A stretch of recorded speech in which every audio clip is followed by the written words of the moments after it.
আপনি কি জানেন? আপনি ঘুমাতে গেলেও আপনার ডেটা ঘুমোয় না। এটা ঘুরে বেড়ায় অন্যের হাতে, অন্যের সার্ভারে। হ্যাঁ, আমাদের ডিজিটাল ফুটপ্রিন্ট আজ শুধু আমাদের ডিজিটাল ফুটপ্রিন্ট আজ শুধু নিজের নয়, বিগ টেক, ভারতীয় আইটি কোম্পানি আর সরকারি নজরদারি তিন দিক থেকে চেপে আছে। হ্যাঁ, আমাদের ডিজিটাল ফুটপ্রিন্ট আজ শুধু নিজের নয়, বিগ টেক, ভারতীয় আইটি কোম্পানি আর সরকারি নজরদারি তিন দিক থেকে চেপে আছে। আচ্ছা, দেখে নিন তাহলে এভিডেন্স স্টোনে বলছি।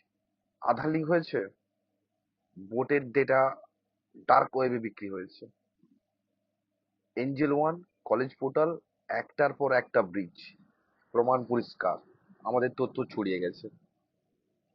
এবং ঝুঁকি, সিম সোয়াপ, ওটিপি চুরি, আইডেন্টিটি থেফট, আপনার নামে লোন পর্যন্ত হয়ে যেতে পারে, আপনি কিছু বুঝতেই পারবেন না। হ্যাঁ, হ্যাঁ, ডিপিডিপি রুলস ডিপিডিপি রুলস 2025 এসেছে, কিন্তু এক্সেপশন আর ধাপে ধাপে ইমপ্লিমেন্টেশন এখনো বড় বড় ফাঁক রয়ে গেছে। তাহলে কি করবেন?